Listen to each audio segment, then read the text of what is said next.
Hello, my name is Dave Ferguson, and I'm the president and CEO of Exponential. And I am really excited because this is actually my first conversation. I've heard a lot about this person, and you're going to get to know her as well. Faith Cho. Faith is going to be speaking at our Houston regional. We got 5 regionals coming up this fall. Hope you'll check those out. We got them in DC, the Bay Area, Southern California, Chicago, and Houston.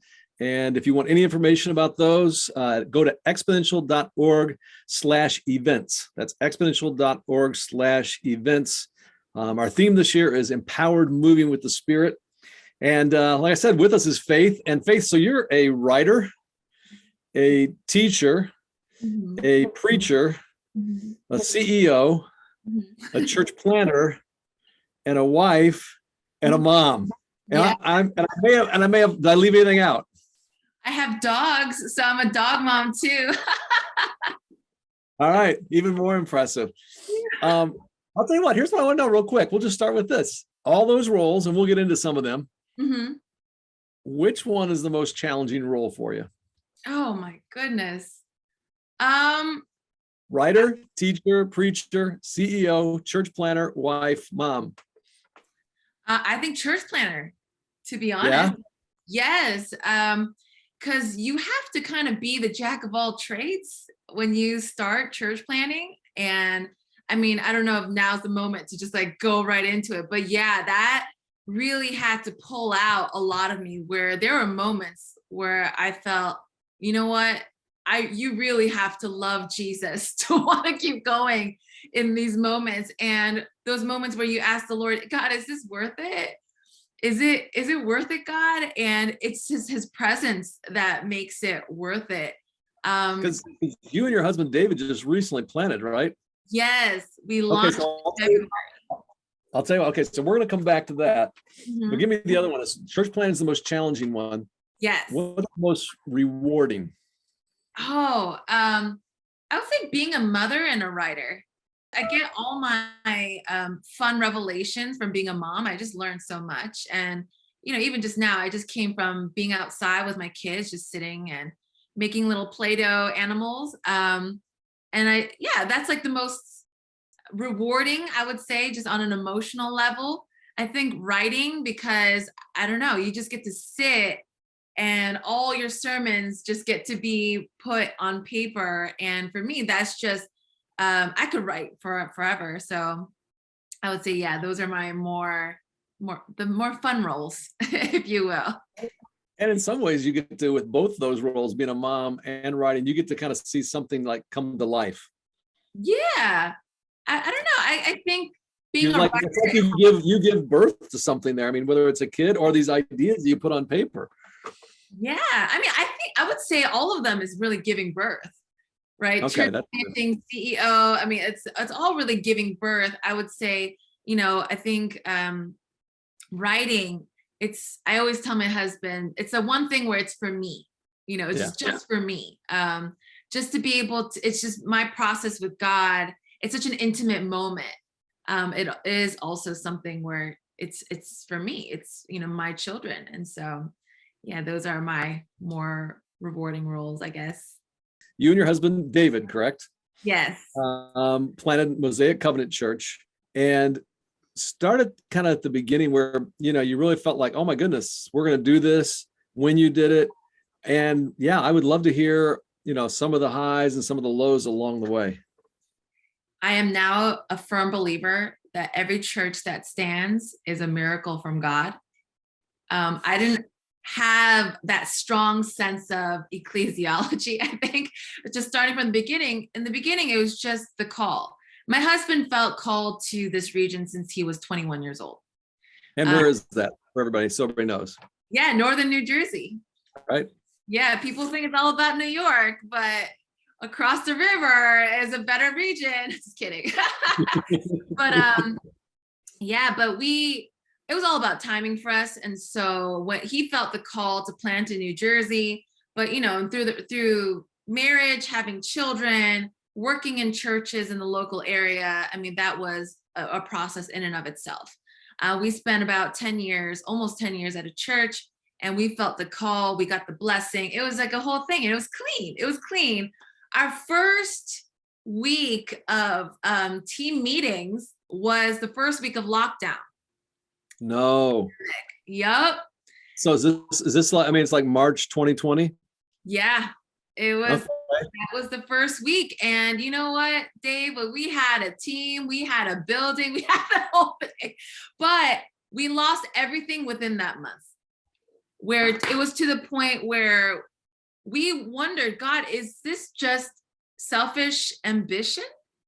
Is this really a call from you? Because all we had was just that calling from God to build a church family in our region. And people kept on asking us, why New Jersey? It's kind of the Nazareth of the Northeast. It's like, why New Jersey? Why not Manhattan? Where, you know, and when you break it down statistically, it makes more sense to plant in a place like Manhattan or the Bronx or Brooklyn or things like that. And so, and we just kept on praying, and we just really felt like God had called us to this particular region. But we had every reason to not believe. We had every reason to give up. But every time we prayed, that was just the call of God. And we just felt like for about a couple months, the Lord telling us, don't do anything. And that's so hard for Enneagram 8 leader as myself and Enneagram 3 yeah. as my husband. And oh, wow. Yeah. So someone who wants to be the boss and somebody who wants to be successful, for you to do nothing. It is so hard. It's so hard. And especially when we had a momentum and God kind of took it all away. And then we're in such unprecedented times. Can you pause there a little bit? Because I want to get a little deeper there. So what do you mean took it all away? Because it sounded like what I heard you saying, we had a core group. We actually had a building. Yeah. What do you mean? Like, and I mean, just give us a little bit of that. And I mean, what happened? Yeah. I mean, it was just everything that happened in the pandemic, in terms of just the discombobulation of what's going on, what's happening. A lot of people, I think, don't realize there's a lot of people that are useful and helpful when you have a church. And then there's a breed of people that could build a church. Mm-hmm. And that just can get really unveiled when a time of just unprecedented challenges could happen. When there's no building, what do you do? Like and so you had a core, and basically when the pandemic came, everybody had to be, stay at home. Basically, everybody's like, you know what? Yes. I'm not so interested anymore. Yeah. It's just kind of that gusto for planning a church. Everyone's trying to survive at that point. We were wiping down our grocery bags. Right. I remember. And our children, I mean, I have 4. They're all on, so 4 Zoom calls throughout the day. And it was just such a wild time where we wondered, is it foolish to hold on to this vision? And I really had to do some processing in terms of my view of the church, because there are moments where I'm like, God, is this necessary? Is this necessary? And one of the things that God really revealed to me was, you know what? As long as there's a non-believer in your neighborhood, there's going to be a need for another church, because there isn't one church that could reach everybody. So even just having those moments of convictions be fortified during that time, and God just telling us, don't do anything. And so all we did every day, and I say this all the time, and so you'll probably see this recorded in a lot of different spaces, but God told us just to do communion as a family every day. And so that's what we did while we were locked down. We had the Hawaiian bread and the cranberry juice, and we would just do communion. And I remember my kids just celebrating. God, like, our church is going to be great. Our new home, because we had to move, our new home is going to be great. And the whole time I'm thinking, like, I just want to survive. Right. And I think the need and pressure to survive as a church planter could really kill vision, and could really kill just any sort of, a desire to even hear from God. We were packing our boxes, trying to move during a pandemic where that was a great exodus of New York, where all the New York was moving to New Jersey. And so hiking up the market like crazy. So realtors, it was just like a whole thing. But the Lord told us to wait. We had to move out by June. So at that time, I was just like, we're thinking we need a home. God was still thinking about our vision, so I wasn't in line with that, but we were packing our boxes, things like that. And so June 1st rolls around. We had to be moved out in June. And where were you moving from? Just another town from New Jersey. We All were right. living in our old church's parsonage. They were so gracious. They let us stay until the year's end, or the school year's end. And so we knew we had to move out. But we weren't sure what town to plant in. I was literally looking at Google Maps, like, God, where is it? We would take drives as a family. Lord, where do you want us to plant? Where do you call us to live? We had no idea. June 1st rolls around. My husband and I, we go house shopping, and like every realtor were ghosting us because we didn't have proof of income since we left. Oh, sure. Right. And so they're like, so we were living off of our savings. And so they're like, wait, who are you? You're doing what? How many kids do you have? And you have a dog, and so no one was giving us a chance. My husband and I, we just prayed, like, finally, it was a Wednesday. We're like, Lord, where is this house? And in that moment, I just had a moment with the Lord where I felt like the Lord reminded me of Matthew 6:33, seek first the kingdom and his righteousness, and all these things will be given unto you. And I felt like the Lord was saying, you're asking the wrong question. Like, you're doing all of this to start a church. So you haven't asked about the vision for the church, because of this whole time we're thinking about survival. We're thinking about the house. Right. So I'm like thinking, okay, I could be hearing wrong, right? And I'm telling my husband, like, this could be silly, but I feel like that God is telling us to ask us or start praying about the church. So we do. And then we just start to pray. And man, it was just, by the end of the prayer time, like, God didn't tell us where to live, but we were so filled with his presence and his conviction, so overflowing with his sense of nearness. And we saw the vision for what the Lord has called us to do, to make discipleship accessible for this region, where single mothers could have access to discipleship, community with special needs could have access to discipleship, that it's not just for your best and your brightest, and for a place where people could find purpose, rest, and freedom, to know Jesus. Like, that's the purpose. And so we're like, oh my gosh, it's so great. But and God didn't tell us where to live. The next day, my husband goes to an open house, comes back. I say, how is it? He says, it's not good.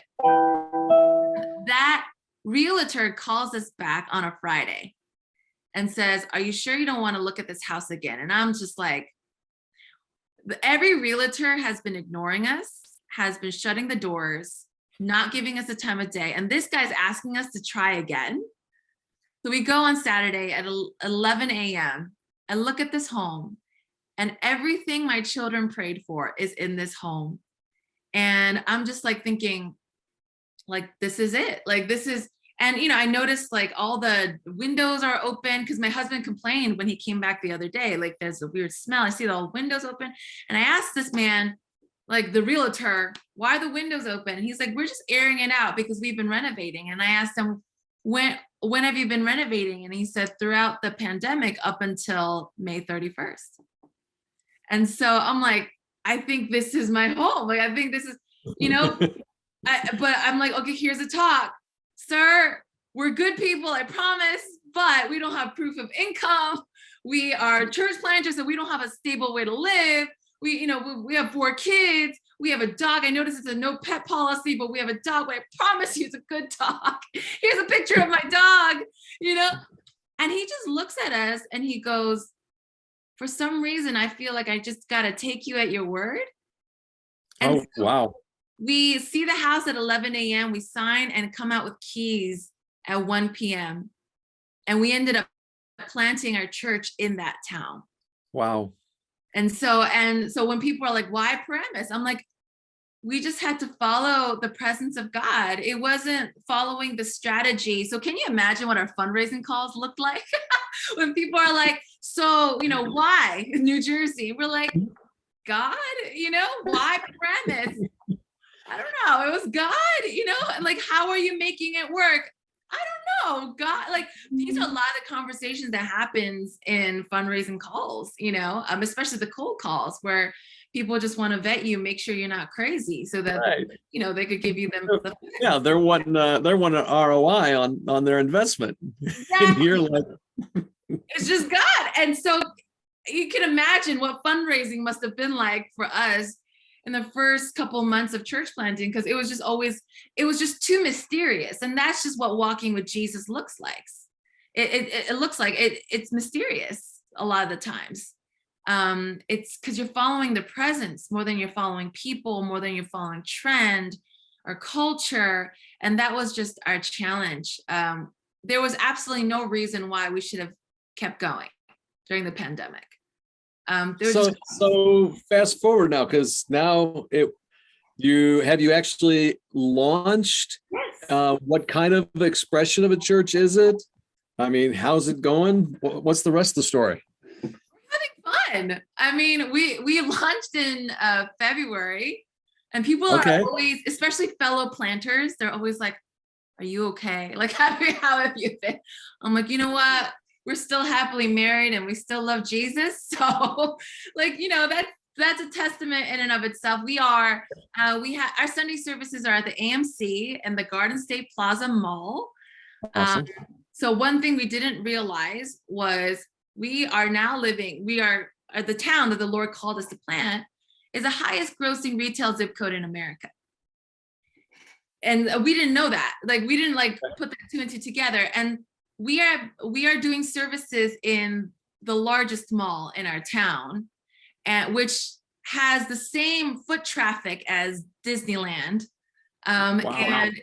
And because there's no sales retail tax in our area, so people from all over come here, and we just felt like the Lord has called us to tell people the worth of knowing Christ, because they come here to find things of worth.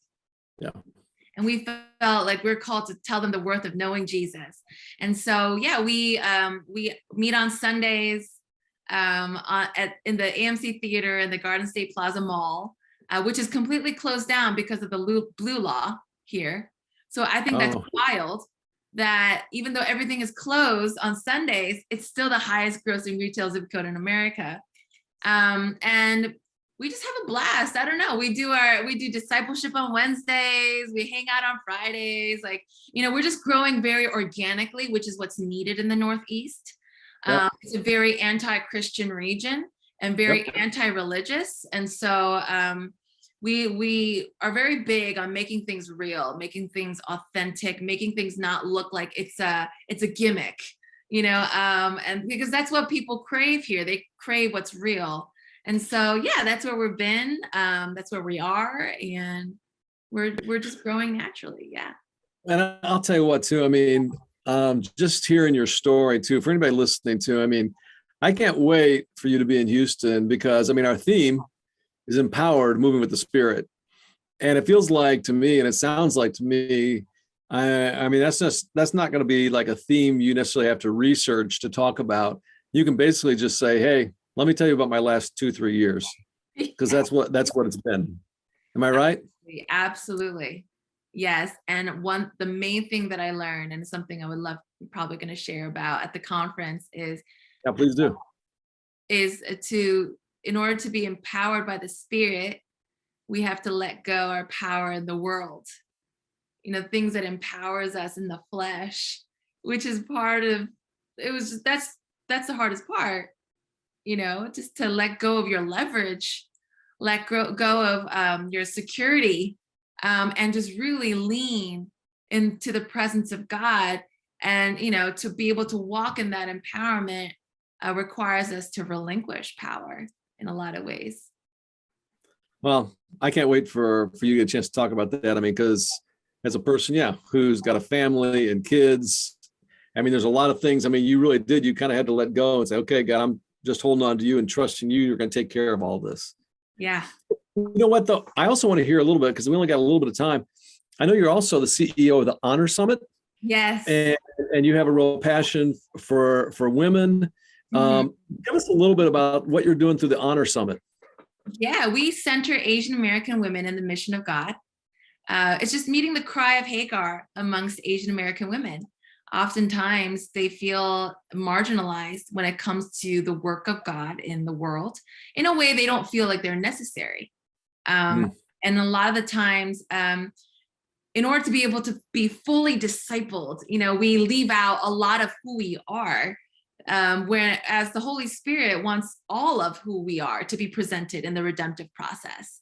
And so what we do is we activate women, we resource churches, we help churches to know how to disciple the diversity of women in their congregation, especially if it's multi-ethnic, right?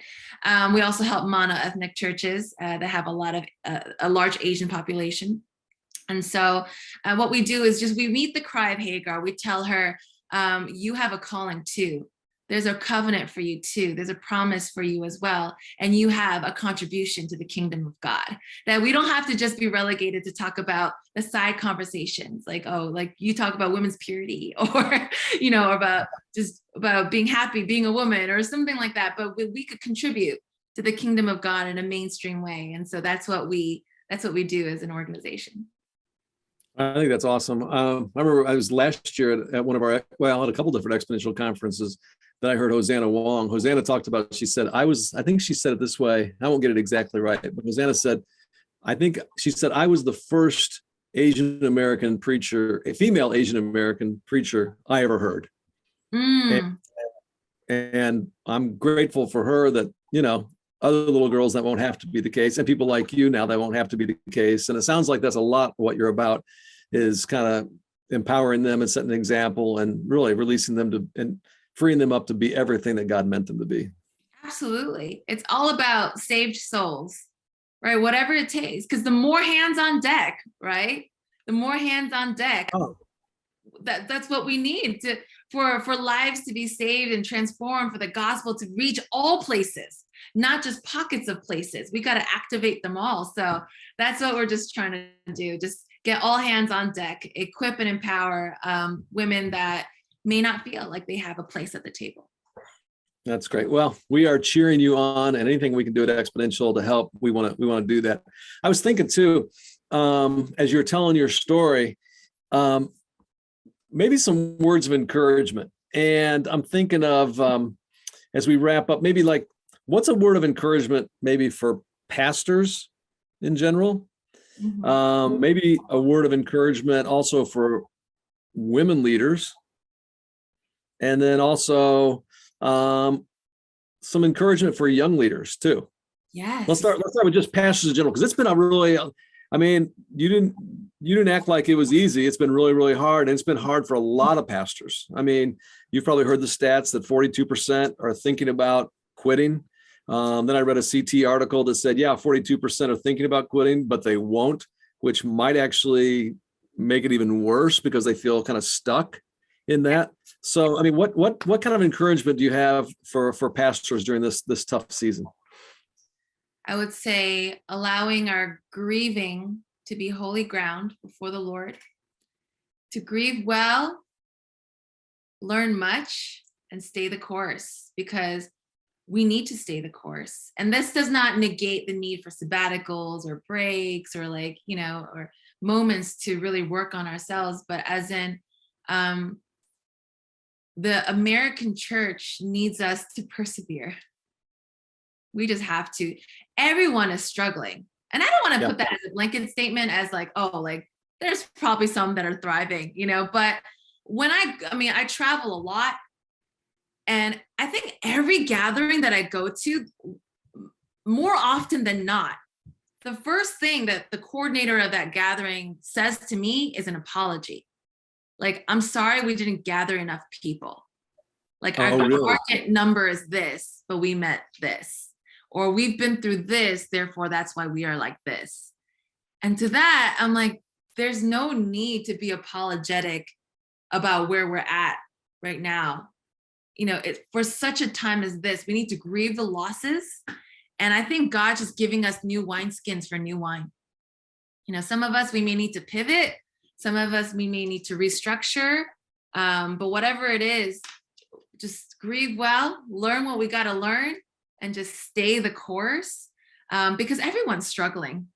When it comes to like what worked pre-COVID does not work today.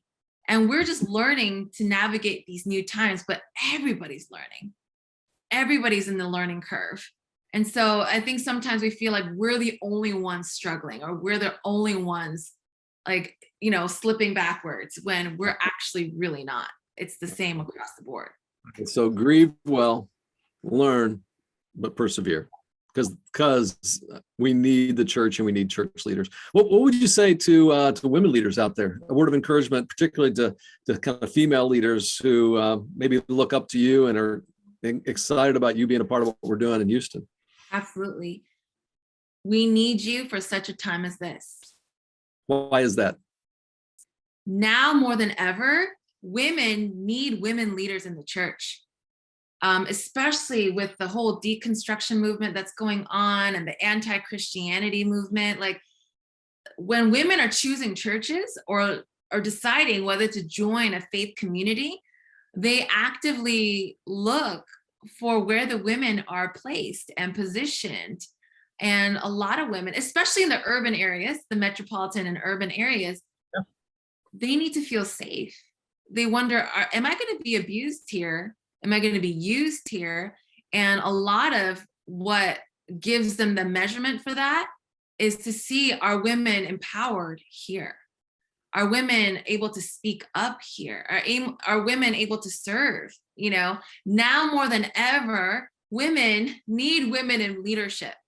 I mean, 15 years ago, women could have a male pastor alone, and that was good enough. Today, women want female pastors to be able to share the deepest, darkest things of their hearts. Women need female leaders for examples and to set the standard, to pave the way. And so if you are a woman in leadership, you're already a pioneer. You're already a forerunner.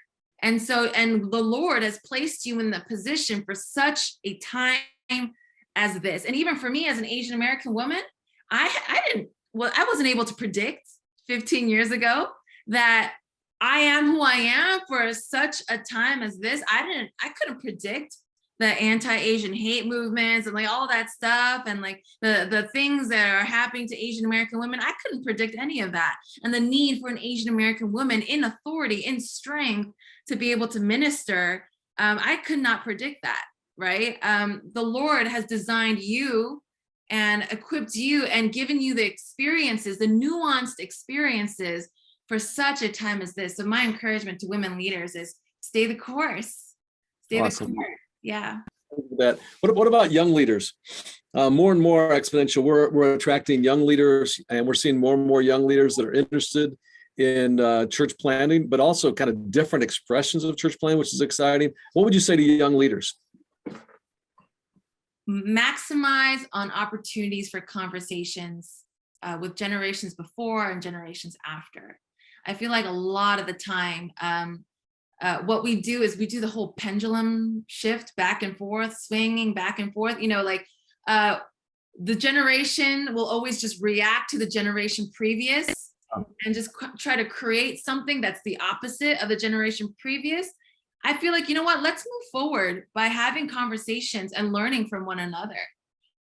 You may not agree with the generations previous, and you may think, hey, I'm never going to be like him.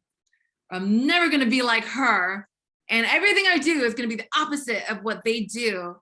But, there may be reasons, they may be experiences. And, a lot of what they did is probably even a reaction from the generations past. And so I would say just maximizing on opportunities to converse, to learn, and to have just a bunch of eye-opening conversations and not just be in reaction mode, but just having a lot of just eye-opening conversations. And even just to understand people from different regions, people from different generations, and just create something in wisdom that it has just been well cooked, and not just, because this one pastor did this one thing wrong, I'm going to do something complete opposite, and just go deep in the spirit, deep in relationship, because there's time to build what lasts. But when we're young, we just got to go deep and learn and grow and still contribute for sure. But yeah, I don't know. I hope that was clear. I mean, really, I mean, Faith, as you were talking to, I mean, what occurred to me about, taking advantage of opportunities, go deep in conversation. Like, I'm sitting there listening to you talk, and we're having this conversation, and I'm thoroughly enjoying hearing your story, hearing your challenge, hearing your spirit of optimism about the future and that kind of stuff. But like in the back of my mind, because the way I'm wired, I'm going like, wow, I wonder how I could help her. I wonder what I could do to, to make her more successful. And I'll tell you, for a lot of young leaders listening in, when you lean into other conversations, people, who've been doing it for a while, like myself, they want to make you successful. Yes. They want to make you successful. So I think those are wise words on your part. I mean, occasionally the previous generation has some wisdom to offer, but I'll tell you what, they also want to make you successful. So that's awesome. Absolutely, yes. Well, I'll tell you, we are super, super excited about you being in Houston with us. And for all of you listening, I know you enjoyed that interview with Faith here. But our Exponential Regionals, again, they're going to be in DC, in the Bay Area, Southern California, Chicago, and then Houston in September and October. We have 5 of them. You can get the best rate right now. You want to make sure you do it before August 19th. And you need to go to exponential.org/events. Exponential.org/events. And thanks for joining us. Thank you for having us.